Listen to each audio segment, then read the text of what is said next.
Eu passo a palavra à defesa do réu Felipe Garcia Martins, Dr. Jeffrey Chiquini e Dr. Ricardo Schaefer Fernandes. Obrigado, Excelência. Felipe G. Martins. Há quanto tempo você aguarda por esse dia para exercer sua autodefesa e explicar ponto a ponto dessa farsa acusatória que chamam de trama golpista, Felipe? Quase 2 anos, doutor. Quase 2 anos, com diversos pedidos, diversos protestos nos autos, diversas solicitações, não apenas feitas pela minha defesa, como feitas também por diversos veículos de imprensa que entendem ser, sim, interessante e do interesse à sociedade brasileira, ao público, inclusive ao exercício da liberdade de imprensa, a oportunidade que eu fosse ouvido, que eu pudesse dar a minha versão, que eu pudesse explicar os fatos que me eram imputados de modo tão frágil. Você foi interrogado, Felipe, pela PF? Não. Na verdade, o que aconteceu quando eu fui comparecer à Polícia Federal? Compareci à Polícia Federal no dia 22 de fevereiro de 2024.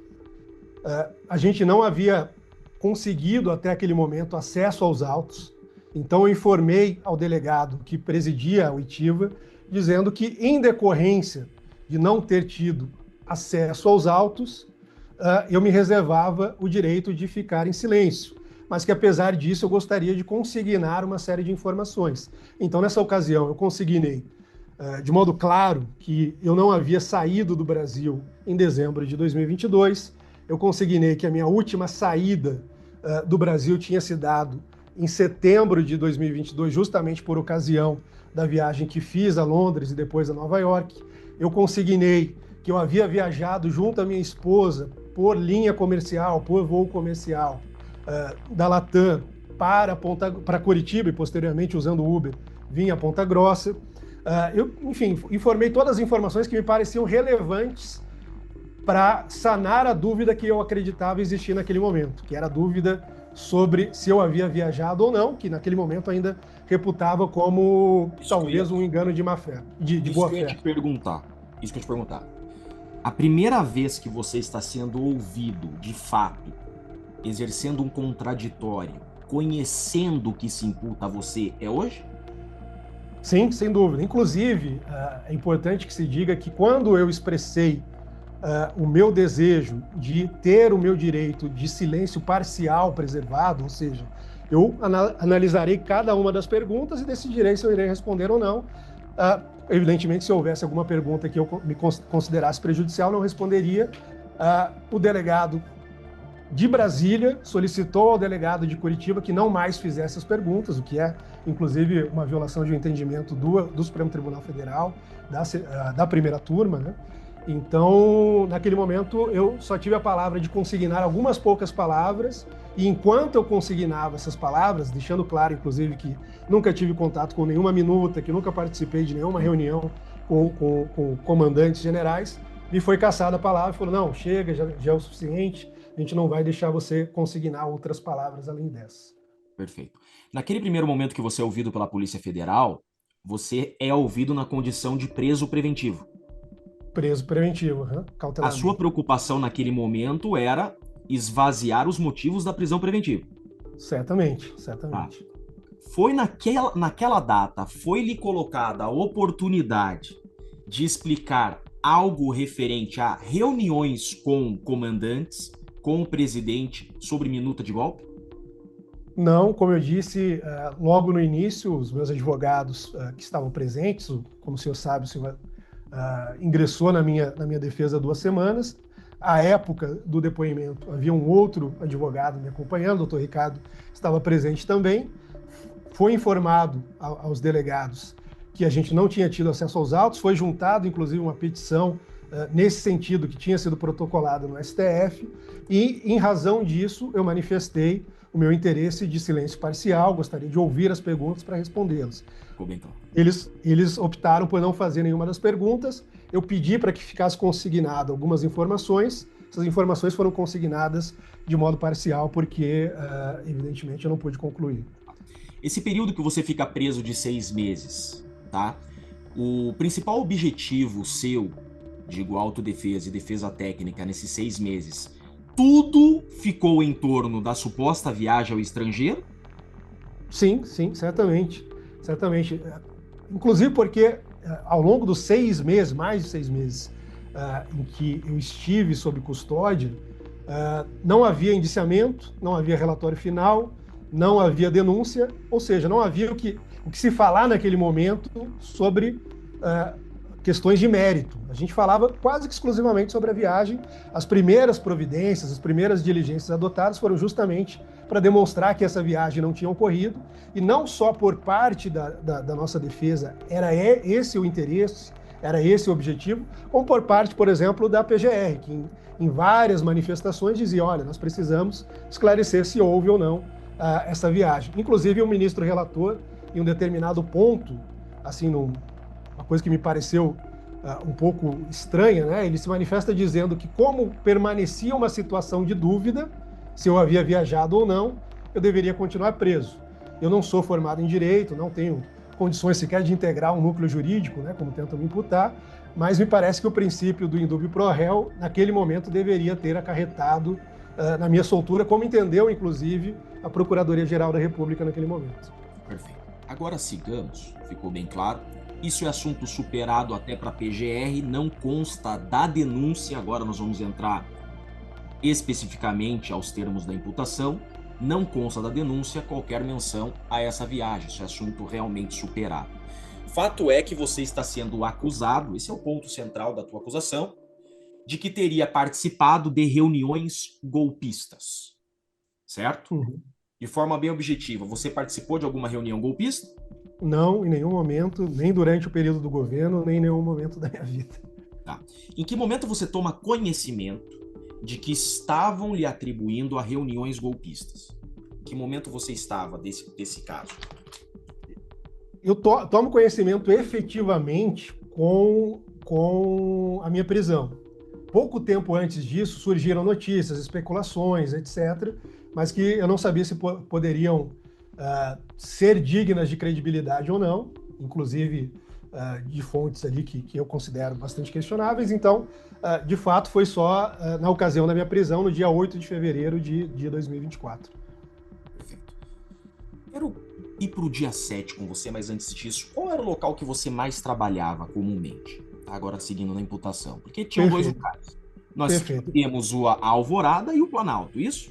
Exatamente. Eu tinha a minha sala ficava no Palácio do Planalto. Eu tinha um gabinete no Palácio do Planalto, inicialmente na sala 315 do terceiro andar do Palácio do Planalto, posteriormente uma sala, se eu não me engano, 490, até tenho mais dificuldade de lembrar devido aos diferentes períodos, né? Mas uma sala do quarto andar, que eu passo a ocupar a partir de 2020, final de 2020, e eu não tinha sala, não tinha um local de trabalho corriqueiro no Palácio da Alvorada, mas era comum que, como assessor presidencial, eu estivesse à disposição do presidente em locais em que ele estivesse, sobretudo quando havia a possibilidade de alguma demanda internacional, quando havia a possibilidade de algum compromisso internacional. Posso fazer um parênteses aqui? Claro. Então você deixa claro que o teu local de trabalho é Planalto. Você, os autos que você tinha um crachá, foi apreendido junto com a tua agenda. Sim. Com esse crachá, você ingressava no Planalto mediante identificação ou era ingresso livre? Dependia. Eu tinha direito ao ingresso livre, sobretudo quando eu estivesse usando o carro oficial, né? Que aí ia pela garagem de autoridades. Mas quando eu entrava pela portaria normal, eu conseguia entrar ali com um crachá, mas eu não tinha qualquer obrigação, como alguém que tinha o cargo da natureza que eu tinha, de prestar, de bater ponto ou qualquer coisa e de que forma tipo. era a sua apresentação no Planalto? Vamos separar as coisas. Eu estou no Planalto ainda. Como se dava a sua identificação no Planalto para ingresso? A identificação no Planalto era com crachá funcional, esse crachá funcional que foi apreendido. Ingressava ou quando estava de Uber pela portaria normal, passava o crachá, isso era registrado na catraca. Catraca, registro digital. Sim. Perfeito. E aí você tinha a tua sala, perfeito. Agora vamos lá. Alvorada. Tá? O que significava alvorada pro teu exercício profissional? Perfeito. Palácio da Alvorada como alguns talvez não saibam, né, é a residência oficial do presidente da República. Então há uma distinção. O Palácio do Planalto é o local oficial, onde ele despacha, digamos assim, um local de trabalho.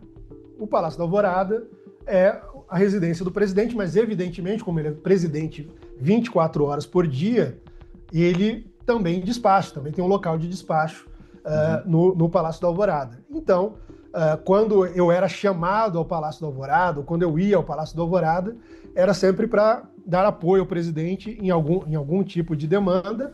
Muitas vezes ficava à disposição dele, aguardando ser chamado, caso houvesse alguma demanda da área internacional ou em algum outro assunto que eu pudesse ser útil ao presidente. E em muitas dessas ocasiões, inclusive, eu não era chamado por ele. Aguardava na antessala, esperava para que tivesse alguma convocação, alguma coisa. Quando não era convocado, voltava para minha casa normalmente. Mas me sentia sempre na obrigação de estar à disposição ao presidente para assessorá-lo quando fosse necessário. Tá. Agora, Alvorada. Como era o controle de entrada na Alvorada? Você também tinha um controle de crachá, catraca, registro eletrônico? Como que era o controle na Alvorada? O controle no Palácio da Alvorada, na verdade, era um tanto bagunçado. Né? Assim, não tinha nenhum critério, não tinha nenhum controle rígido, não era solicitado crachá, não era solicitado documento de identificação. Muitas vezes, quando se ligava de antemão para o ajudante de ordens e se informava que estava indo encontrar com o presidente, passava a placa do carro, eles liberavam o carro para entrar no Palácio da Alvorada. Então, assim, era de fato uma coisa sem critério. E muitas vezes, por exemplo, era comum entrar pessoas num carro com 5, registrava um, ou então uma pessoa com um, mas que ia frequentemente com outras pessoas, e aquelas pessoas ficavam registradas ali. Vamos lá. Havia um controle, não deixa de ser a residência de um presidente da República, não é a casa da mãe Joana. Sim, mas é importante frisar, doutor Chiquini, que em alguns períodos, naquele período não havia, né? Mas em alguns períodos há inclusive visitas públicas dos cidadãos que podem fazer um tour guiado dentro do Palácio da Alvorada, sem que isso implique, evidentemente, que eles estejam ali para participar de reunião com o presidente da República ou participar de qualquer outro tipo de tratativa oficial. Né? Tá. Só quero deixar consignado aqui, rapidinho. Nós temos a resposta de um ofício, só para deixar consignado, do GSI, folha 160, PET 11767. Só para deixar registrado, não precisa colocar na tela. Esse registro do GSI, ele dá conta a uma resposta de solicitação feita pela Procuradoria-Geral da República de como se daria os registros de entrada na Alvorada. Essa resposta oficial do GSI é que o controle era por escrito, era manuscrito, manual. O senhor confirma essa informação oficial do GSI? Olha, como eu disse, em muitos momentos esse controle era bastante frágil, mas quando havia um controle, efetivamente era o soldado, a pessoa que estava ali na portaria, quem é que está no carro? Fulano. Ia lá e fazia um registro de forma ali superficial, só para constar realmente para fins de segurança. Né? O senhor já foi submetido a controle de entrada na Alvorada que precisaram pegar o seu registro, que você tenha presenciado? Não. O seu crachá e a sua convivência diária com o presidente já era pública e notória e você tinha acesso amplo? Não. Assim, toda vez que eu chegava no portão do Palácio da Alvorada, era solicitado. Quem é o senhor? Vai ter agenda. Aí, normalmente, como se dava o procedimento? A pessoa que estava na portaria, evidentemente, como era um cargo rotatório, ela não conhecia todas as pessoas que trabalhavam com o presidente. Mesmo porque o presidente tinha muitos assessores, né? Então, normalmente, como era o procedimento? Ele identificava a pessoa, ligava para o ajudante de ordens, que aí sim dizia, não, sim, o presidente está esperando o fulano, pode autorizar. Era liberado o portão, o carro entrava até a garagem, a pessoa descia e aguardava numa sala de espera. Mas sempre havia uma identificação mínima no sentido de, pelo menos, perguntar quem estava naquele carro, perguntar pelo menos um dos responsáveis pelo veículo. Felipe, dia 7 de dezembro é o ponto alto da acusação. Você teria apresentado no dia 7 de dezembro, às 8h30 da manhã, você teria apresentado uma minuta golpista a comandantes das forças. Tá? Eu pergunto para o senhor, isso aconteceu? Nunca, Perfeito. nunca. Ricardo, coloca na tela para mim, por gentileza, com licença, o juízo, o documento já constante dos autos. Quero Excelência, mostrar eu estou sem autorização. Não sei se Vossa Excelência pode pedir para a secretaria para me liberar. Cristiano. Aqui para mim já liberou. Obrigado, apareceu. Cristiano. Habilitei, doutor Rafael. Felipe, eu quero que você explique ao juízo, por gentileza, do que se trata esse documento que nós da defesa juntamos ao processo ontem, tá? Quero que você explique, por gentileza, o que é esse documento que nós estamos vendo à tela, que a sua defesa teve que fazer a busca. Por favor. Perfeito. Então, como consta dos autos, daquilo que foi juntado, né, e como se vê na tela também, houve um pedido por meio de lei de acesso de informação, respondido pela CGU, pela Controladoria Geral da União, com auxílio do GSI, Gabinete de Segurança Institucional, com resposta de quem foram as autoridades, as pessoas, os visitantes que estiveram no Palácio da Alvorada no período posterior a outubro de 2022. E aí, então, esse documento traz uma relação, acredito que completa, das pessoas que... Só para a gente melhor compreender, esse documento, uma ONG pode ter acesso mediante lei de acesso à informação. Exatamente. Nos termos da lei de acesso à informação, inclusive, enquanto eu fui assessor presidencial, era frequente os pedidos para que a gente também respondesse. Por exemplo, se eu esquecesse de atualizar minha agenda no site do Planalto por 2 dias, havia um pedido de lei de acesso à informação para entender por que a agenda não tinha sido atualizada, quais foram os compromissos, se havia atas das reuniões que eu havia participado, e a gente sempre buscava responder ali de forma diligente, porque são as previsões legais, tanto na lei de acesso à informação, quanto nas normas da Controladoria Geral da União, que é quem trata disso. Então, a sociedade civil pode solicitar isso, a imprensa pode solicitar, um cidadão comum, um indivíduo pode solicitar, qualquer pessoa. Tá, pergunto. Você tem qualquer controle dessa planilha que está sobre a tela? Nenhum, jamais tive. Foi Nem você sobre que forneceu esse documento? Não. Esse documento, Departamento de Segurança Presidencial, Secretaria de Segurança e Coordenação Presidencial. Você já teve alguma participação, algum cargo nesse departamento? Não, jamais. Tá. Quando esse documento foi obtido? Esse documento foi obtido se eu não me engano, em janeiro de 2023, por uma ONG que solicita isso à CGU. Havia ali, inclusive, aquela discussão em torno dos sigilos, né, que foi tema, inclusive, do debate presidencial, foi tema dos debates durante o período eleitoral, com a promessa do atual presidente de que retiraria sigilos impostos pelo presidente da República, tanto em viagens quanto em registro de entrada. No início do governo Lula, se eu não me engano, já nos primeiros Ricardo, dias... coloca para mim o documento que vai provar a data que nós obtivemos esse documento, por gentileza. Já nos primeiros dias há um revogaço, né, há um revogaço de todo o sigilo do presidente. Juntam com isso, inclusive, os registros da viagem aos Estados Unidos, já no dia 3 de janeiro de 2023, 1 ano e 1 mês antes da minha prisão, e que já constava ali de forma clara que aquela viagem não havia ocorrido no meu caso. Né? Tá, vamos lá. Esse é o pedido. É assim que foi obtido esse documento. 12 de janeiro de 2023. Uhum. Essa é a solicitação desse documento. Quem fez essa solicitação oficial que nós estamos vendo na tela? Então vamos ver aqui se tem...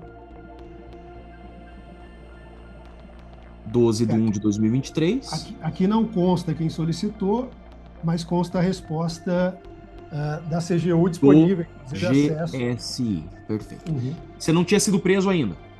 Não, 1 ano e 1 mês antes da minha prisão. Coloca no documento de resposta oficial em diário oficial do GSI, por gentileza, Ricardo. O qual, Chiquini, perdão? É o documento que estava anteriormente, com as datas. Só um pouquinho.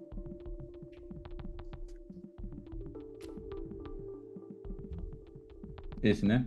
Isso. Eu quero ir para o dia 7 de dezembro, por gentileza. Que é a data da reunião da trama golpista.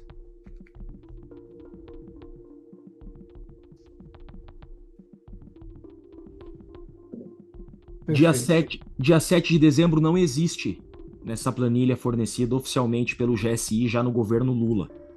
Tá? Dia 12 de janeiro de 2023. Eu pergunto a Vossa Excelência, esse documento fornecido pelo GSI tem credibilidade? Credibilidade atestada não apenas pelas autoridades do Gabinete de Segurança Institucional da Presidência, como atestada também pela Corregedoria Geral da União, pela CGU. Né? Uhum. Agora, a acusação, coloca por gentileza, Ricardo, a planilha do dia 7, que a Polícia Federal junta posteriormente a isso. Felipe, quando que aparece o primeiro registro do dia 7 numa planilha apócrifa encartados no inquérito policial? Esse registro aparece pela primeira vez, pelo menos que eu tenho ciência pelos autos do processo, na representação da Polícia Federal pela minha prisão. Isso ocorre, portanto, em dezembro de 2023, quase um ano após esses registros que constam. Um ano após essa informação do GOV, de Diário Oficial, surge essa planilha também do GSI. E o teu nome está escrito Felipe. Essa aqui é do dia 19. Sim. A do dia, eu a mesma planilha, só que ela tem o dia 7. Acha do 7, Ricardo, só para não ficar... Eu notaria, inclusive, doutor, que além do Felipe em Martins, não consta horário de saída e consta como visita. Consta como visita, o que não seria comum no caso de um assessor, né? Essa é do dia 7, essa é do dia 19, coloca o dia 7, já chega lá. Perdão, já coloca. Tem outra coisa que eu quero mostrar ali, importante.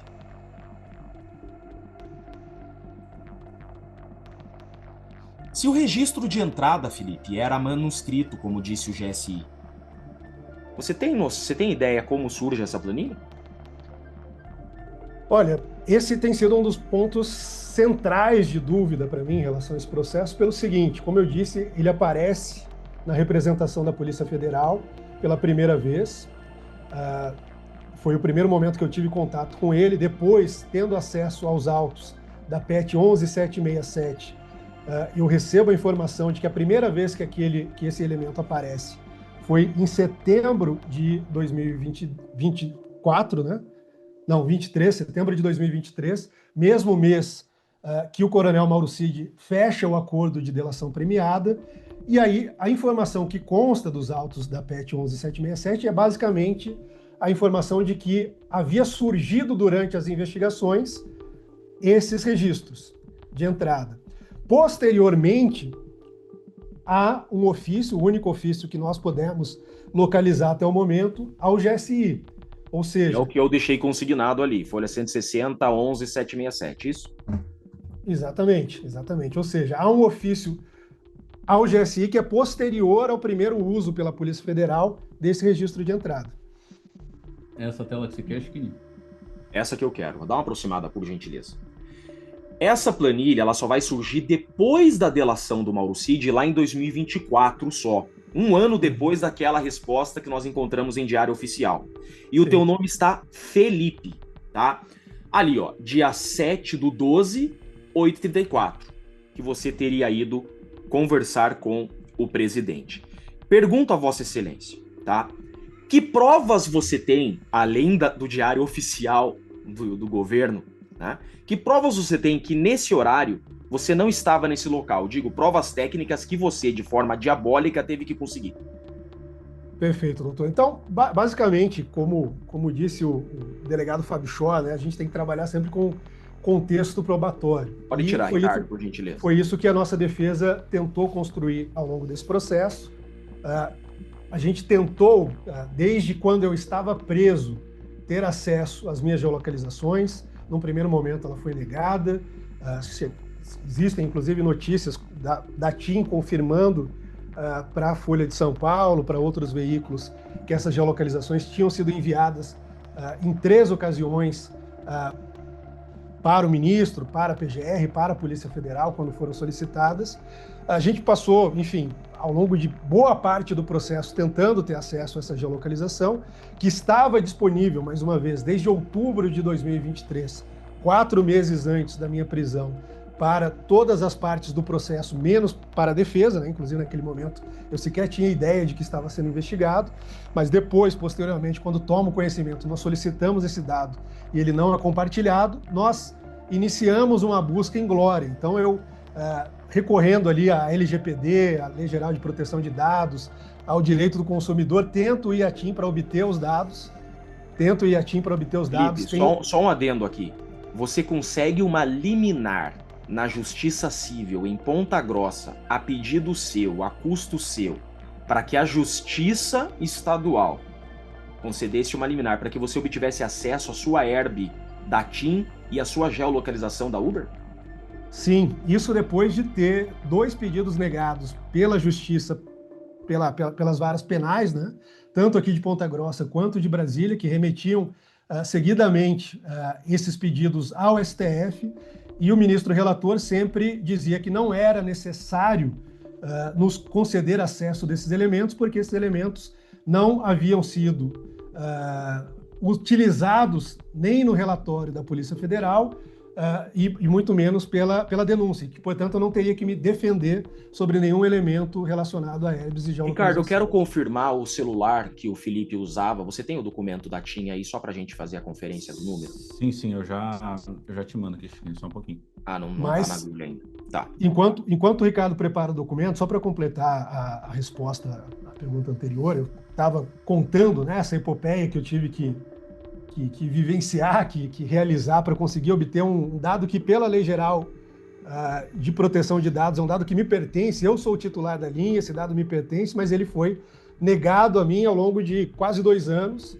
Agora, há poucos dias, a gente obteve acesso a um drive fornecido pela Polícia Federal que nos deu acesso parcial a esses elementos. Nós tivemos acesso agora, finalmente, a outros elementos, talvez mais completos. E todos esses elementos de herbes, como eu falei, tanto a extração dos dados telefônicos, de ligações, do uso convencional do telefone, quanto a extração de conexões, mostram que eu estava em outro local no horário dessa reunião e ao longo da maior parte do dia 7 de dezembro. A tua herb do teu telefone que você usava, ela apontava nesse horário desse documento apócrifo do GSI que surgiu 1 ano depois do documento do Diário Oficial, tá? A sua herb que você conseguiu apontava que você estava onde? Nesse dia 7 de dezembro? Estava no setor hoteleiro sul, onde eu estava morando num flat com a minha esposa. Inclusive, como eu relatei até a representante do Ministério Público, no início de dezembro, nos dias 5, 6 e 7, eu estava realizando minha mudança, em decorrência de um despejo, acarretado não porque eu tenha cometido calote contra ninguém, mas porque a proprietária do meu apartamento perde o imóvel, eu não poderia continuar lá, eu peço um prazo para me organizar. Como eu já sabia que eu ia sair de Brasília, porque o governo estava se encerrando, eu fico num flat temporário e me organizo já para fazer a viagem. Num primeiro momento, inclusive, nós tínhamos planos, eu e minha esposa, de irmos para outro lugar. Num segundo momento, nós viemos para Ponta Grossa para poder dar um auxílio para a mãe dela, que tinha passado por uma cirurgia de olho, para o pai dela, que tinha outros problemas de saúde, e aqui estamos desde então. O delegado Shor dá a entender que a sua herb... Eu já coloquei aqui... na boa. O delegado Shor dá a entender que a sua herb não foi utilizada na investigação por ele porque era irrelevante, porque ela passava muito tempo em casa. Eu pergunto, a sua pasta, ela estava esvaziada já na época de novembro e dezembro? A pasta que você atuava, você já estava em trabalhos mais home office? Não só estava esvaziada, Chiquinho, como você lembra que eu fiz a distinção entre a sala 315, que eu me lembro até hoje, apesar de ser uma memória mais distante, de 2019, e a sala que eu ocupava no 4º andar do Palácio do Planalto. Por quê? A partir da pandemia, começou a ser muito comum que se realizasse trabalho home office. Evidentemente, em muitos momentos, em muitas ocasiões, eu estava, inclusive, conectado a um outro fuso horário. Tinha que monitorar uma situação para o presidente nos Estados Unidos, na Rússia, no Japão, e eu me adequava àquele horário, sempre em home office, quando eram essas ocasiões. Então, se você pegar, inclusive, o meu registro de entrada ao Palácio do Planalto, ele passa a rarear em momentos, embora haja ali o cumprimento de agendas oficiais, outros compromissos, ou em home office, ou então em visitas a embaixadas, né? Então não é problema não é problema teu celular estar em casa. Não Não, é de modo problema algum. estar em casa. De modo algum. A minha agenda estava esvaziada, o governo estava no final, ou seja, a gente só tinha que arrumar a caixa para ir embora. Coloca lá, Ricardo, para mim, por favor. Além disso, como eu disse, eu estava de mudança, estava organizando as coisas para me mudar para cá, né, para Ponta Grossa. Então, é evidente que aquele período eu passei um período muito maior em casa, inclusive porque o presidente estava num período de enorme reclusão, né, pela questão da saúde, pela questão que ele estava vivendo naquele momento. Só quero primeiro confirmar o teu telefone. Nós estamos aqui no dia 6 e no dia 7. Por favor, confirma. 61 DDD Brasília, né? Isso. 981979020. Teu número? Meu número.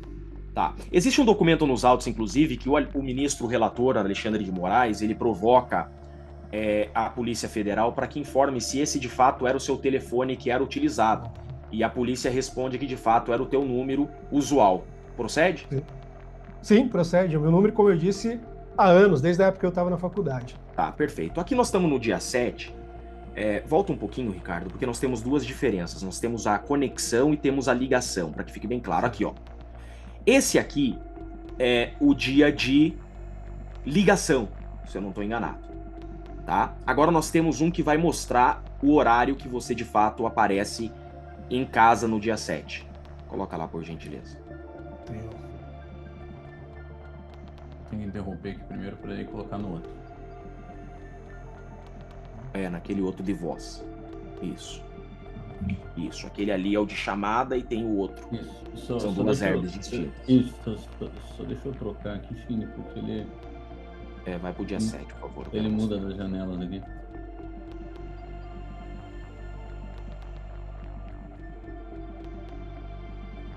Aí dia 19, pode descer. Aí, ó, dia 7. Felipe, olha só, dia 7, nós temos ali, ó, conexões, tá? Conexões às 9h14, só confirma para mim, tá? Uhum. Procede essa informação? Sim. Procede ao teu telefone, essas conexões, o local onde está, ele dá ali na asa, que você falou no setor hoteleiro. Na asa sul, setor hoteleiro sul. Procede, tá? Ficou bem claro. Você fez a conferência depois do que mencionado pelo delegado Shore nessa semana, que a tua herb ficava parado, se de fato teu celular ficou tanto tempo assim parado, ou se essa informação não procede? Olha, não procede, inclusive, como eu disse, ela tem um rastro de uso normal. Evidentemente, nenhuma pessoa saudável fica 24 horas por dia no telefone. Então, a conferência do extrato das herbes mostra conexões, mostra algumas ligações, inclusive inconvenientes. Tive o trabalho de levantar alguns números ali de chamadas não atendidas, que eram de spam, que eram de telemarketing, coisas dessa natureza, outras ligações atendidas. Então, era um uso normal no período em que eu estava passando um período maior na minha casa. Tá, só pra gente entender, esse é o seu celular, você usava esse celular. Uhum. Tá? No dia 7 de dezembro, que a acusação fala que você estava na Alvorada, o teu celular do dia a dia diz que você estava em casa. É isso que esse documento fala. Esse documento que nós estamos mostrando é um documento oficial obtido de que forma? Este documento especificamente, eu acredito que foi obtido por meio de um processo civil aqui em Ponta Grossa. Existem duas versões, né? Uma que consta do drive da Polícia Federal, em que a gente vinha tentando obter, e outra que a gente conseguiu por meio dessa liminar concedida pela Justiça aqui de Ponta Grossa. Perfeito. Só para melhor esclarecer, esse lugar que você morava, quanto tempo da Alvorada? Era mais ou menos uns 12 quilômetros, daria ali, dependendo do momento, do horário, 15, 20 minutos. Talvez mais, né? Se fosse num período Ricardo, de coloca rush. para mim, por gentileza, o documento do Uber. Se fosse no período de rush, como foi noticiado ontem, né? O presidente esteve preso no trânsito, poderia, evidentemente, ser um período maior. Tá, eu quero só confirmar também isso aqui. O meio que você se deslocava quando você estava com a tua esposa, quando você estava sozinho, o teu meio de transporte em Brasília era carro particular? Como que era? Normalmente era por Uber, porque eu não tinha um veículo próprio em Brasília. No início do governo havia à minha disposição um carro oficial, que depois eu abri mão desse carro oficial, do motorista oficial, e me locomovia, de modo geral, por meio de Uber. O delegado Shore foi ouvido na segunda-feira e ele falou que não utilizou os dados que a Uber enviou para a polícia porque a Uber enviou dados que não eram precisos. Eu pergunto, Esses dados da Uber que eu quero colocar aqui na tela agora para você confirmar se era teu número, você conseguiu obter de que forma para sua defesa? Esses dados da Uber, a gente conseguiu diretamente com a empresa que nos forneceu o dado por meio do atendimento ao cliente, solicitação pelos canais oficiais. Tá. É um pouco pequeno isso daí. Esse documento você obteve por meio da LAI também. Não, esse documento eu obteve por meio do canal oficial da Uber de atendimento aos clientes com a correspondência. Inclusive, nós chegamos a solicitar ali, e essa diligência está em andamento, algumas imagens, né, desses deslocamentos, algumas imagens, porque existem alguns carros hoje que produzem imagens internas. Aqui está dizendo longitude, latitude, tal, vai para o lado ali, por favor. Esse é o local da tua residência? SQN 302, bloco C? Esse é o local de destino, né? Destino. Foi justamente o local que foi... Para onde você foi no horário que falam que na reunião você estava na Alvorada. Exatamente. Perfeito. Esse aqui é o teu Uber no dia 7, tá? Só pra gente contextualizar. Obrigado, Ricardo. Esse dado da Uber do dia 7 do horário da reunião, você desloca da tua casa para essa localidade? Sim, uma localidade bastante próxima, né, no início da Asa Norte. Então eu saio do início da Asa Sul, setor hoteleiro sul, e chego a uma das primeiras quadras ali da Asa Norte, né, como você leu, 302, né? Então você tem a 301, 302 é logo a segunda quadra. Tá. Nesse dia, tem Uber indo para Alvorada? Não. Lembrando que nós estamos no dia 7, tudo está sendo falado aqui dia 7. Sim. Nesse dia 7 não tem Uber para Alvorada, tem Uber da tua casa, da Asa Sul para Asa Norte. Isso. Perfeito. Eu pergunto, nesse dia, os dados que você conseguiu da TIM, tem AirD do teu celular em conexão na Alvorada? Não. Não. A TIM foi você que conseguiu. A Uber foi você que conseguiu. Não só, doutor, fui eu que consegui, como sucessivamente foi negada a defesa sob o argumento de que nós não precisávamos desse elemento, porque nós não teríamos que nos defender dele, já que a PGR não havia utilizado, né? E o meu interesse, desde um primeiro momento, era, de novo, a questão da viagem, porque, como eu disse, consta dos autos da PET 11767 que desde 30 de outubro de 2023, essas EBs teriam sido fornecidas à PGR, à Polícia Federal, não sei se enviaram ou não relatório para o ministro relator, mas era algo que estava disponível nos autos para as outras partes, e que demonstrava, inclusive, que a viagem não havia ocorrido, viagem essa que foi utilizada como justificativa da minha prisão. Perfeito. Ricardo, para a gente só superar esse ponto, que eu quero deixar bem explicado, porque querem 50 anos de prisão para você, Felipe, pelo dia 7. Coloca de novo aquele documento, então, para a gente superar o dia 7 e avançar, porque já esgotamos aqui. Esse documento que a gente vai mostrar agora de novo, da LAI, agora para ficar bem contextualizado, tá? Lei de acesso à informação. Qualquer pessoa, não tá na tela, Ricardo. Qualquer pessoa do povo pode ter acesso a essa informação? Qualquer pessoa do povo pode ter acesso a essa informação. Pode, inclusive, requisitar a essa resposta específica da CGU, solicitando, pedindo esclarecimentos, há, inclusive, esclarecimentos em desdobramento, inclusive, dessas respostas. Essa mesma ONG solicita para a CGU explicações de como esses registros se davam, e a CGU, inclusive, oficia o GSI, dizendo que seria necessário um registro mais rígido, mais cuidadoso, que de fato trouxessem dados ali mais confiáveis. Eu pergunto para o senhor, veja ali, ó, que dia 7 não existe nessa planilha. Eu pergunto ao senhor, se houvesse a data do dia, se houvesse algum ingresso no dia 7, constaria dessa planilha?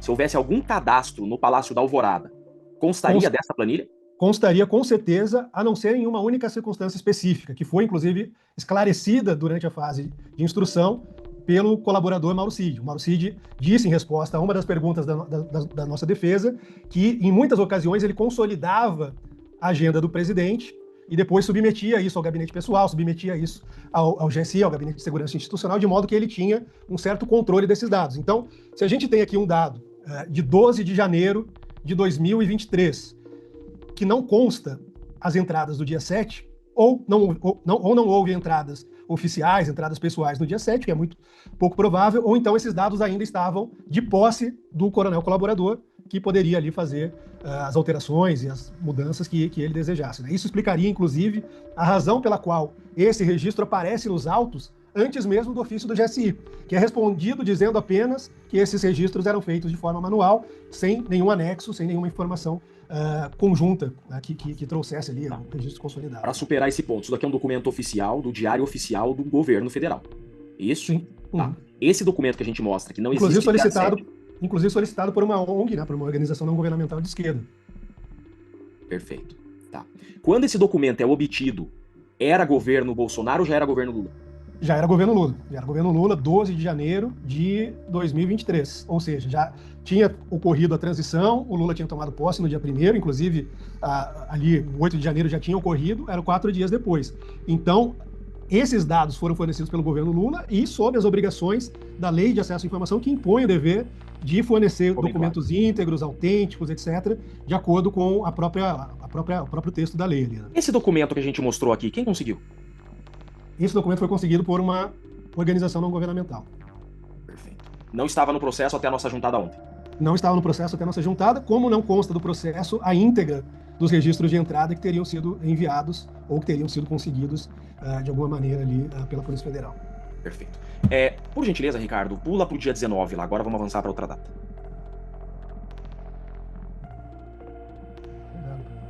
Aqui tem, traz já. Enquanto ele vai achando ali, Felipe, então, aí ó, esse é o dia 7, né? Ainda que nós já superamos. Aí tem o dia 19, que também tá bem próximo um do outro. O que sobra do dia 7, então, Felipe? Você fazendo uma autodefesa. O que sobra do dia 7 contra você? Não sobra absolutamente nada, porque o que sobra é a palavra do delator, que, como eu disse, parece uma pessoa fragmentada, dá diferentes versões, né, diferentes relatos, né? Inclusive, ele próprio disse que não teria como oferecer provas materiais ao delegado, à investigação, que corroborassem aquilo que ele dizia ao meu respeito. A gente tem o general Freire Gomes, testemunha arrolada pela acusação, dizendo de forma clara e direta que ele jamais afirmou que eu estava nessa reunião.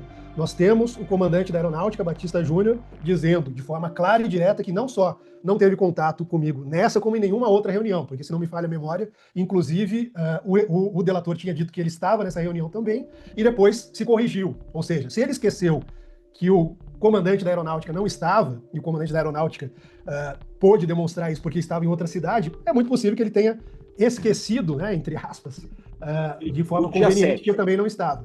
O dia 7 é o delator, o dia 7 é o delator que te coloca lá, e um documento que teu nome está escrito com FE. Com diferentes versões, né? O Felipe, enfim. Inclusive esse o mesmo... é o dia 19, Felipe. Esse é outro dia. Né? Uhum. Então a acusação coloca você no dia 7 apresentando a minuta golpista, e daí dia 19 eles vêm dizendo que estava tendo... na verdade... É o contrário, verdade, perdão. Dia 19, a acusação diz que começa a tratativa da minuta golpista.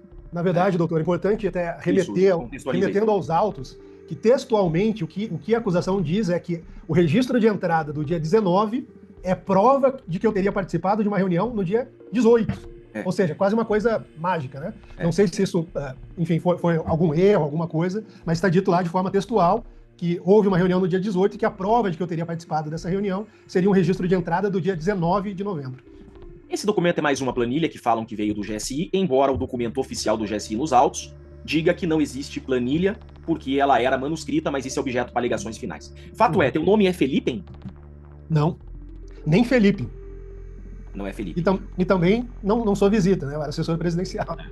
Outra coisa... E evidentemente, até é importante apontar um fato que, se esse documento merece qualquer credibilidade, só existem duas possibilidades. Se esse documento merece qualquer credibilidade, eu estou até hoje no Palácio da Alvorada, residindo com o presidente Lula, com a primeira-dama Janja, e como eu não estou, evidentemente esse documento não serve como prova para demonstrar a entrada, saída, ou o que quer que seja. Muitas pessoas não compreenderam por que a gente falou do Tarcísio, agora vem o motivo da explicação. Ali é o Tarcísio. Eu pergunto, em 19/11/2022, o Tarcísio era governador de São Paulo? Não. Era governador, talvez eleito, né? Mas não era. Não me recordo ali quando se deu o segundo turno exatamente, mas não era governador, não tinha tomado posse. Não era. E você não era visita? E eu não era visita. Obrigado, Ricardo. Vamos seguir para outros pontos agora. Eu quero, por gentileza, Felipe, superar dessa questão.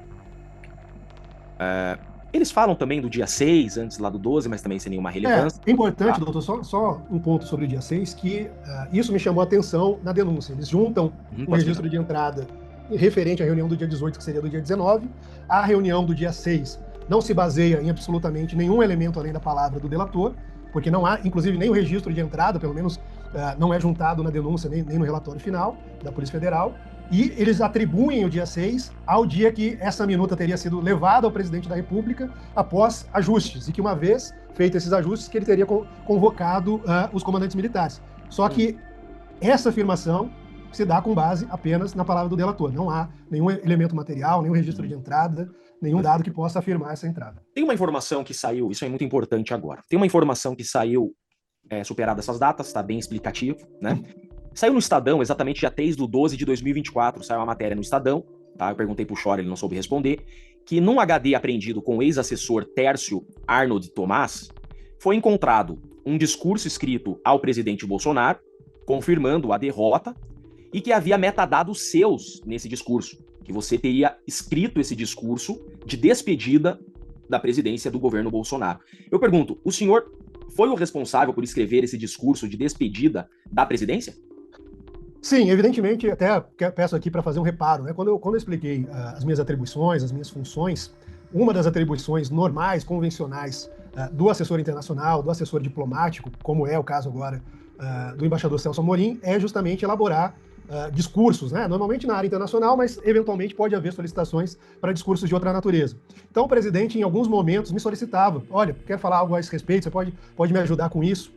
E nessa época, na época dos fatos, né, houve algumas consultas feitas pelo presidente. Uma delas era a ocasião em que o presidente queria demover a população de paralisar as ruas, de parar caminhoneiros, de fazer um bloqueio. Ele faz uma comunicação nesse sentido. Eu dou um auxílio porque ele estava muito preocupado com o risco de ebulição do país, com o que estava ocorrendo, com riscos, evidentemente, para a economia, para a segurança do país. Em outro momento, ele me solicita justamente um discurso nesses termos, que era, eu quero reconhecer a minha derrota, eu quero anunciar que eu estou saindo, mas quero anunciar de forma firme como nós faremos a oposição. E este discurso encontrado no HD externo do Técio é justamente um discurso que traz esses elementos, reclamando, evidentemente, daquilo que era percebido como desequilíbrios durante o processo eleitoral, mas dizendo, a partir do dia 1º, com uma bancada assim, assado, tal, agiremos assim em relação ao novo governo. Então, deixando claro que havia esse reconhecimento. O presidente ele não usa esse discurso na íntegra, mas ele chega a utilizar partes dele, se referindo, falando para as pessoas Como que você escreveu esse texto, Felipe? Eu não me recordo da data exata, mas certamente foi entre novembro e dezembro. A gente, inclusive, tem solicitado, inclusive, no agravo regimental que vocês apresentaram hoje, a gente solicita esse documento, porque me parece estranho que, num processo em que eu esteja sendo acusado de produzir um documento, o único documento que tenha sido encontrado nas buscas, nas operações, que conste que tem alguma relação com o meu nome, inclusive com metadados, não tenha sido do interesse da Polícia Federal incluí-lo nos autos, né? Isso para te perguntar, esse documento que tem teus metadados, divulgado pela imprensa, não foi utilizado pela investigação e pela acusação contra você até agora?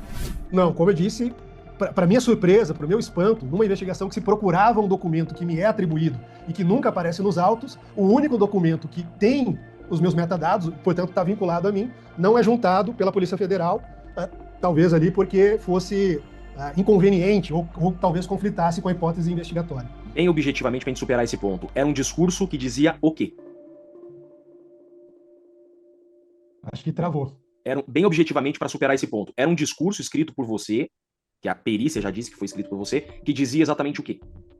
Um discurso escrito por mim, a pedido do presidente Bolsonaro, para reconhecer a derrota e anunciar como se daria a oposição. Ele, então, como alguém que havia perdido a eleição, se resignando, mas demonstrando, claro, uma insatisfação por ver um grupo político envolvido em escândalos de corrupção, envolvidos em inúmeros problemas que nós sempre fomos muito críticos, anunciando como se daria a oposição a essa pessoa. Uma oposição dura, mas ainda assim uma oposição democrática, enfim, reconhecendo que houve ali uma transição de poder, né? Que houve uma mudança por meio das eleições. Ficou bem claro, assunto superado. Ricardo, coloca para mim, por gentileza, PET 12100, tá? Volume 3, página 621. A página ou a folha, Chiquinho, desculpa. Desculpa, folha 621. Volume 3, Volume né? 3, PET 12100. É a minuta do celular. Ah, tá. A acusação que pesa contra você, Felipe, então, é que no dia 7 você teria apresentado uma minuta, você acaba de provar que no dia 7 você sequer pisou no Planalto. Por TIM, por Uber e documento oficial do governo Lula. Que fique bem claro. Lula. A folha é 600 21. Uhum. Achou? Uhum. Coloca na tela para mim, por gentileza. Segunda-feira, o delegado Schor foi ouvido aqui e apresentado esse documento para ele. Ele disse que esse era o documento da minuta golpista que iriam atribuir a você. É a minuta golpista do celular do Cid, Ricardo. Tá, eu acho que tá mais fácil em outro documento aqui. Pera só um pouquinho. Eu vou parar aqui, eu já acho. Você conhece esse documento que foi encontrado no celular do Mauro Cid? Não, tomei conhecimento nos autos do processo, inclusive, acredito que ele só foi juntado posteriormente, né? Não constava, pelo que eu me recordo, da representação que solicitou a minha prisão. Tá. Enquanto o Ricardo encontra, a gente segue esse ponto. Por que eu pergunto sobre isso? Esse documento que foi encontrado no celular do Mauro Cid, que o delegado Shor falou que é a minuta golpista, Certo. que se atribui a você, existe metadados seus nesse documento? Não, de modo algum. Na verdade, é um documento encontrado no celular do coronel colaborador, delator Mauro Cid. Ele, supostamente, segundo quem diz isso, é o laudo da Polícia Federal, ou teria tirado uma foto ou recebido uma fotografia e encaminhado de um número de WhatsApp dele para um outro número. Em juízo, inclusive, ele disse que teria recebido isso de um amigo, que não mandou isso para ninguém, que não é o que ele reputa como sendo a tal minuta, né? Então, assim, realmente é um documento que eu conheci ao longo do processo e que sequer bate, inclusive, com as características que o próprio delator tenta atribuir à suposta minuta que ele me atribui, né? Que ele, como eu já disse aqui, ele fala que eram 10 páginas apenas de considerandos e mais não sei quantas ali providências, prender autoridades. Olha só que coisa. A reunião da minuta golpista, você não estava presente, e a minuta golpista é encontrada no celular do Mauro Cid. Eu pergunto, Sim. por que o Mauro Cid atribui essa minuta a você e a reunião que você não estava a você? Por que o Mauro Cid selecionou você para ser acusado? Eu até faço uma analogia, doutor. Digamos, para fins didáticos, de clareza, imaginamos que a gente estivesse falando de um cadáver. Imaginemos que a gente estivesse falando de um defunto. Se há suspeitos, pode ter sido fulano, pode ter sido Beltrano, e o cadáver é encontrado no quintal de uma pessoa, evidentemente aquela pessoa passa a ser a principal suspeita, aquela pessoa passa a ser a principal hipótese da investigação. Inclusive, passa-se a duvidar que aquela pessoa possa ter interesse de atribuir esses elementos a outras pessoas. Então veja que, ao longo da fase de instrução do Núcleo 1, foi dito por testemunhas e corréus que na reunião do dia 7, o coronel Mauro Cid estaria presente. Inclusive, pelo menos 3 deles disseram que o Mauro Cid era a única pessoa presente naquele dia. E que ele era o responsável por fazer apresentações, que ele era o responsável por entrar e sair da sala e tudo mais, o que era até natural, de acordo com as atribuições dele ali como ajudante de ordens. E seria estranho para que qualquer assessor civil de qualquer natureza adentrasse numa reunião do comandante máximo das Forças Armadas com os comandantes militares. Felipe, seria esse o documento que o Shor falou segunda-feira, que é a minuta golpista, e que o Shor, o delegado que investigou esse caso, atribui a você. O delegado Shor falou segunda-feira aqui em juízo, inclusive pro doutor ministro Alexandre de Moraes, ou já era o doutor Rafael, agora já não tô lembrado, né? Mas ele disse em juízo que esse documento é a minuta do golpe do dia 7. Então provamos que dia 7 você não estava na Alvorada, e agora essa minuta no celular do Cid, tá? Pergunto a Vossa Excelência, o senhor é réu nesse processo exclusivamente pelas falas desse senhor Mauro Cid? Sim.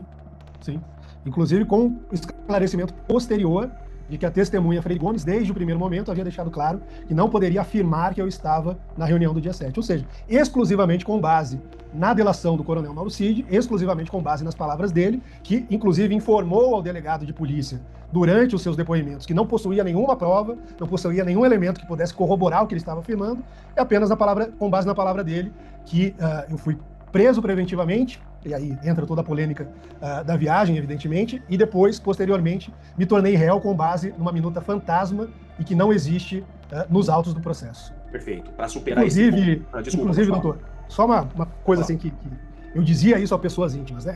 Esse documento encontrado no celular do Cid, ele traz um texto tão grotesco, tão grosseiramente errôneo, por exemplo, dizendo que Santo Tomás de Aquino pertenceria ao iluminismo.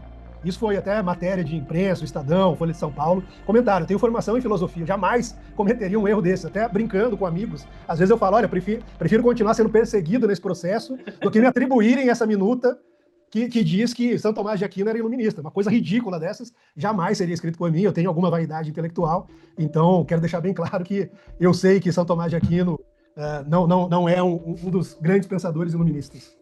Perfeito. Olha só, Felipe, a gente começa a chegar agora caminhando para o fim, realmente muito importante todo esse seu esclarecimento. E a gente coloca aqui de novo a fala do Mauro Cid pelo seguinte. Primeiro depoimento do Mauro Cid, que ele dá o teu nome, ele fala que não tem documento nenhum contra você. Tá? Uhum.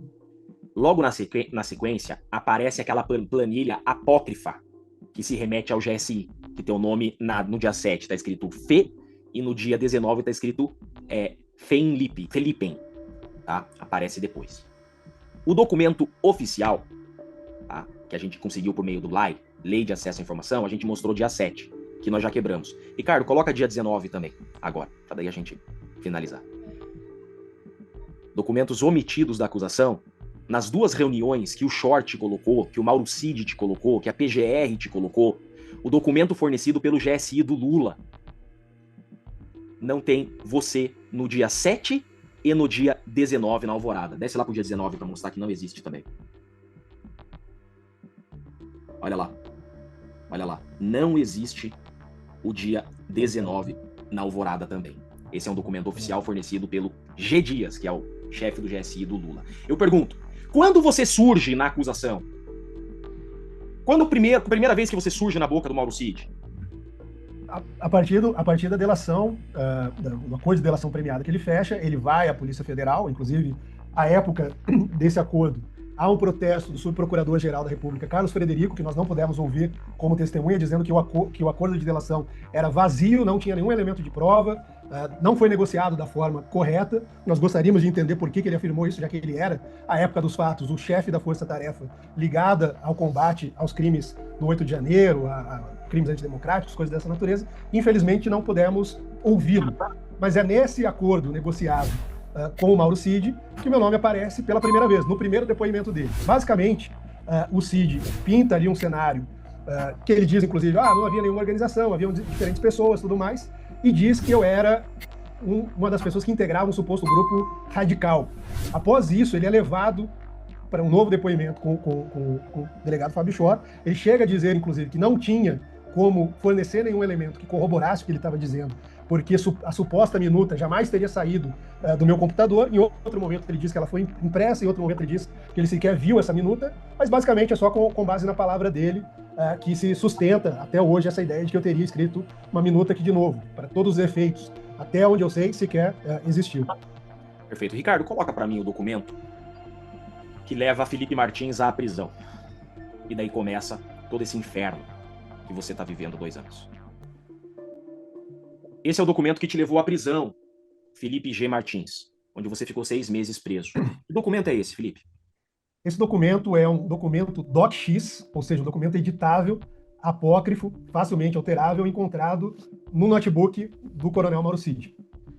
Por ocasião, se eu não me engano, da primeira operação em que ele foi preso, no caso das vacinas, né? Esse documento você falou que é um documento apócrifo. Eu pergunto, esse documento é um documento oficial, como aquele que nós mostramos do dia 7 e do dia 19? De modo algum. Na verdade, desde o dia 3 de janeiro de 2023, muito tempo antes, portanto, 9 meses antes do início da investigação, constava do Diário Oficial da União a versão oficial da delegação que, de fato, fez essa viagem. Perfeito. Ricardo, coloca para mim, por gentileza. Ricardo, coloca para mim, por gentileza, folhas 3.190 da PET 12.100. Folha 3.190 da PET 12.100.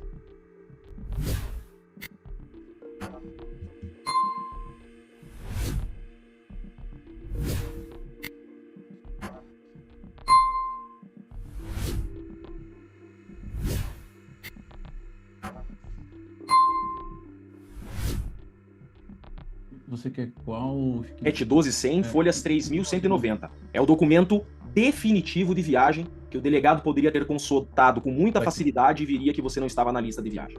Quero mostrar esse documento. Só deixa eu compartilhar aqui de novo. Apareceu para vocês? Apareceu. Felipe, você trabalhou no governo, 4 anos na presidência. Essas listas de viagem, elas eram publicadas em diário oficial, assim como aquelas entradas que nós mostramos eram publicadas em diário oficial? Sim. Muitas vezes, muitas dessas informações, elas poderiam não ser publicadas em diário oficial no momento em que elas eram produzidas, mas elas eram registradas oficialmente. Havia ali, evidentemente, todo um rastro documental que depois respaldaria uma resposta da Lei de Acesso à Informação, que foi o que ocorreu nesse caso. Inclusive, eu dei o contexto aqui já. O presidente Lula quando se elege, quando fala ali que retiraria o sigilo, esperava encontrar, talvez, não sei o quê, mas ele faz um revogaço do sigilo adotado durante o governo Bolsonaro e aparecem coisas dessa natureza. Viagem do dia 3, visitas que a dona Michele recebia do Pastora, visitas que a dona Michele recebia da manicure. Deixa eu te perguntar uma coisa. Coloca lá, Ricardo. Põe lá na tela, pra mim. Eu não perguntei do documento ainda. Deixa lá. Só pra gente finalizar esse ponto. Não tá aparecendo pra você? Não. Aqui pra mim tá aparecendo. Ah, então agora tá aparecendo. Não, pode pôr. Eu apertei eu fiz uma caca aqui, desculpa. Aí. Eu fui ampliar a tela. Nessa listagem oficial dessa tão discutida viagem, a lista definitiva publicada em Diário Oficial, o teu nome constava da lista definitiva? Não.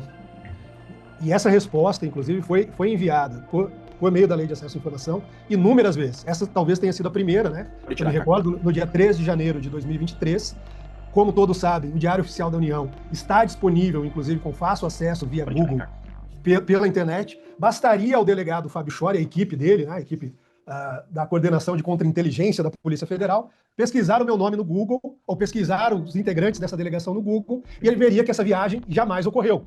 Que havia, sim, algumas pessoas que acompanharam o presidente, mas que o meu nome não constou dessa lista, que eu não fiz essa viagem. Felipe, é muito importante deixar consignado isso, porque você não vai tomar mais 50 anos como a PGR queria que você tomasse. Os 3 únicos documentos oficiais de Diário Oficial, foi você que trouxe o processo? Que você não viajou? Que dia 7 você não esteve na Alvorada? E que dia 19 você não esteve na Alvorada? Todos trazidos pela minha defesa técnica. Os documentos que a PGR, que quer te colocar na mesma masmorra que te colocaram por 6 meses, são documentos oficiais publicados em Diário Oficial? Não. Não estão disponíveis no Diário Oficial, não estão disponíveis ao público e não foram confrontados com nenhuma versão oficial até este momento em que nós juntamos esses documentos que estão disponíveis, inclusive em fontes públicas, em fontes abertas, para qualquer pessoa que queira fazer essa consulta. Felipe G. Martins, considerado hoje um dos homens mais resilientes do país. Tem meu respeito, o respeito dos brasileiros. Pra gente finalizar, você se sentiu pressionado naqueles 6 meses injustamente preso a ser um colaborador, a ser um delator como Mauro Cid delatou falsamente inocentes? Sem dúvida, doutor. Assim, eu nunca cogitei essa possibilidade, inclusive deixei claro em correspondências, em comunicados que acabaram chegando à imprensa que essa possibilidade não existia. Eu jamais cometeria uma injustiça contra inocentes para me livrar da injustiça que eu estava sofrendo. Essa é uma lição, inclusive, que alguém que soubesse que Santo Tomás de Aquino é da Idade Média e não do Iluminismo saberia que foi uma lição que a gente recebeu do grande Sócrates. Eu faço menção a isso de forma explícita, mas sim, havia. Por exemplo, tão logo fui preso, sai uma reportagem na revista Veja dizendo que eu era o próximo alvo, a próxima pessoa na lista de delações esperadas. Pouco tempo depois, de forma totalmente antiética, antiprofissional, é vazado com uma tentativa de ameaçar a minha esposa de prisão, um documento para Veja, tentando atribuir a ela uma carta escrita por militares, supostamente escrita por militares, porque eu não tenho como confirmar se foi escrita ou não por eles. Ou seja, começa a haver todo tipo de pressão dessa natureza, por meio de advogados, inclusive com pessoas convidando os advogados para jantares, que eles não aceitaram, evidentemente, com todo tipo de pressão, além dos fatos que nós já relatamos ali. Foram quase 90 dias sem visita da minha esposa, sem qualquer visita de natureza, de qualquer outra natureza, enquanto eu estava preso, períodos de isolamento, períodos, inclusive, de pressão para que eu concedesse o consentimento. E por que você não delatou? Porque não havia o que delatar. Não havia o que delatar. Primeiro, não havia o que delatar porque eu não tomei contato com esses fatos. Eu não conhecia, para mim, são totalmente estranhos ao meu conhecimento, reuniões, discussões. E segundo, porque tudo que eu testemunhei naquele período, tudo que eu testemunhei, por exemplo, nas conversas que eu tive com o presidente Jair Bolsonaro, foi um homem preocupado com o país, um homem que estava preocupado com o que podia acontecer diante daquela situação, preocupado, inclusive, com a evolução social que poderia vir da forma como as coisas estavam ocorrendo naquele momento. Eu me recordo, inclusive, que o presidente expressando preocupação, ele se lembrou do seguinte fato: em 2014, a presidente Dilma Rousseff é reeleita e uma semana depois tem início as manifestações que acabam no impeachment dela. Uma semana depois, o sul, o sudeste do país, depois o nordeste, todo o país, começam a fazer movimentos pelo impeachment da Dilma Rousseff. Evidentemente, aquilo já vinha de uma grande instabilidade trazida pelo governo, problemas econômicos, mas aquilo, evidentemente, trouxe instabilidade para o país. Então, o presidente estava preocupado com coisas dessa natureza. Se naquele momento, com a reeleição da Dilma Rousseff, em uma semana, os grupos se organizaram para fazer o impeachment, agora talvez possa haver coisa muito pior, porque as pessoas na rua, e não era esse, talvez, o sentimento do presidente Bolsonaro, mas as pessoas na rua expressava um sentimento de injustiça, um sentimento de que havia algo errado. Então, era essa a preocupação do presidente Bolsonaro, foi isso que eu testemunhei, em muitas ocasiões, inclusive, estive com o presidente Bolsonaro, a pedido de um dos filhos dele, o vereador Carlos Bolsonaro, que estava nos Estados Unidos, onde a esposa dele trabalhava, onde ele estava ali acompanhando o nascimento da filha dele, e ele me pedia, poxa, vai ver como está meu pai não está bem, está com problemas de saúde. Quando eu ia conversar com o presidente, tudo que eu via era um homem preocupado com o Brasil. Então, jamais eu me dignaria a falar mentiras contra um homem que eu jamais vi fazer coisa errada, que teve a vida toda revirada, processo após processo tem sido engavetado, tem sido arquivado porque não encontram nada. Então, jamais me dignaria a fazer isso. E deixei de forma muito clara. Não delatei, não irei delatar e não fiz isso porque não há o que delatar. E eu não falarei mentiras, não falarei nada que possa causar injustiça ao presidente, a outras pessoas, a quem quer que seja. Eu preferia, como prefiro até hoje, sofrer uma injustiça do que ser injusto com outra pessoa. Porque é isso que importa. Eu não respondo apenas à minha consciência, respondo também a Deus e sei que prestarei conta dessas coisas. Felipe, quantos anos você tem? Eu tenho 35 anos. 35 anos. Se você for condenado nesse processo, você vai ficar pelo menos 20 natais preso. Por que você não fugiu? Não havia razão para fugir, doutor. Veja, eu trabalhava na assessoria internacional, eu trabalhei para o Departamento de Estado dos Estados Unidos, trabalhei para a Embaixada dos Estados Unidos, trabalhei na assessoria internacional do Tribunal Superior Eleitoral, trabalhei em consultorias internacionais, tinha uma carreira nessa área, tive inúmeras oportunidades, inclusive para sair do país após o governo, recebi convites de governos do Oriente Médio, recebi convites de toda a natureza e escolhi ficar aqui para cuidar da minha vida, que ao longo desses 4 anos não foi uma possibilidade, não temia absolutamente nada, sequer sabia que estava sendo investigado, sequer sabia que havia a possibilidade de estar sendo investigado por qualquer coisa, tanto é que, como eu já disse, mas é bom enfatizar, eu faço tudo às claras, viajo de Brasília para Curitiba em voo comercial, com embarque regular, com registro na ANAC, com registro pela Infraero, com informações submetidas à Polícia Federal, usando o meu próprio documento e despachando os meus pertences, vindo fixar residência aqui. Na minha residência, eu passei a receber contas telefônicas, contas de internet, emitir cartões de crédito. Então, da mesma forma que bastava uma consulta simples ao Diário Oficial da União, bastaria também uma consulta simples ao Cadastro Geral, e constaria ali um novo endereço. E de posse desse novo endereço, eles poderiam me convocar para prestar depoimento, prestar esclarecimentos, como eu fiz, inclusive, ao longo dos 4 anos em que eu servi na presidência da República. Eu estive na Polícia Federal por mais de 10 vezes como testemunha em inquéritos envolvendo o ex-presidente da República e jamais me furtei a comparecer, jamais deixei de prestar esclarecimentos, inclusive nessas ocasiões, quando eu estive, sempre fiz uso da palavra, respondi todas as perguntas. Então, sinceramente, eu não consigo entender qual foi a dificuldade de colocar sob prova, de colocar a teste a hipótese investigativa a risco de fuga. Primeiro, porque desde outubro de 2023 haviam nos autos os registros de entrada que mostravam onde eu estava. Segundo, o cadastro geral bastaria para mostrar a minha localização. Terceiro, se isso não fosse suficiente, bastaria olhar as minhas movimentações financeiras, uso de cartão de crédito, sempre na mesma cidade, no mesmo local, até para quem tem algum estranhamento, né, sobre os meus hábitos, quando eu tenho a oportunidade de ficar em casa, seja na época dos fatos ou mesmo antes da minha prisão. Eu sou uma pessoa caseira, eu gosto de ficar em casa, eu gosto de estar com a minha esposa. Os 4 anos que eu passei na presidência da República foram momentos ali bastante extenuantes, demandaram muito, eu não pude aproveitar minha esposa, não pude aproveitar a minha filha, então estava me dedicando a isso e, infelizmente, surgiu esse novo problema que tem me impedido agora de forma ainda mais brutal, inclusive de contato com a minha filha. Felipe, pra gente finalizar, o que você espera agora que você conseguiu provar a tua inocência, que o Brasil tá vendo pela televisão, tá televisionado os seus documentos oficiais que acabaram com esse castelo de areia? Agora que você provou a tua inocência, o que você espera desse processo, Felipe? Eu espero justiça, eu espero que isso seja levado ao debate público desde o primeiro momento, desde o momento da minha prisão, eu tenho buscado a luz. Eu tenho tentado solicitar para que eu pudesse dar entrevistas, para que eu pudesse me expressar, porque eu sabia, como sei, que o momento que eu pudesse lançar a luz sobre os fatos, todo o país ia se dar conta de que eu estou sendo acusado injustamente, de que eu fiquei preso injustamente por mais de 6 meses por uma viagem que eu não fiz, que eu me tornei réu injustamente por uma minuta que não existe, com base na palavra de um delator que muda a todo momento as suas versões, as suas declarações, e que, infelizmente, me parece acuado, acovardado e preferiu optar por esse caminho. Então, assim, eu espero, de fato, justiça. Eu entendo que há problemas graves nesse processo desde a fase de inquérito, de modo que, se nós perseguirmos esse trajeto, talvez a contaminação inicial tenha se dado com o Mauro Cid, mas depois também com os relatórios parciais da Polícia Federal, que trazem ali informações desencontradas que foram desmontadas aqui ao longo desse interrogatório.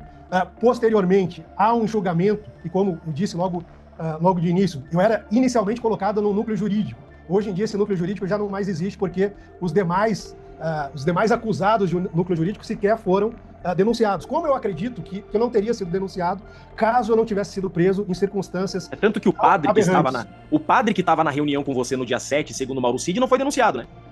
Nem o padre, nem o suposto jurista. Ou seja, eu que não tenho formação jurídica, eu que nunca, não há nenhum registro no governo Bolsonaro de eu dando palpite em questões jurídicas, de eu participando de reuniões sobre assuntos jurídicos. O presidente tinha os seus assessores jurídicos, tinha pessoas que tratavam desses temas. Eu fiquei, muito provavelmente, essa é a minha convicção, é uma das nossas teses de defesa, que eu só fui denunciado porque não havia explicações suficientes para justificar uma prisão de 6 meses sem indiciamento, sem denúncia, por causa de uma viagem que não ocorreu e que está provado e reprovado que não ocorreu. Hoje a própria Polícia Federal admite isso, a PGR admite isso, acredito que o próprio juízo admita isso. Essa viagem não ocorreu, mas me custou 6 meses na prisão, inclusive 10 dias em solitário.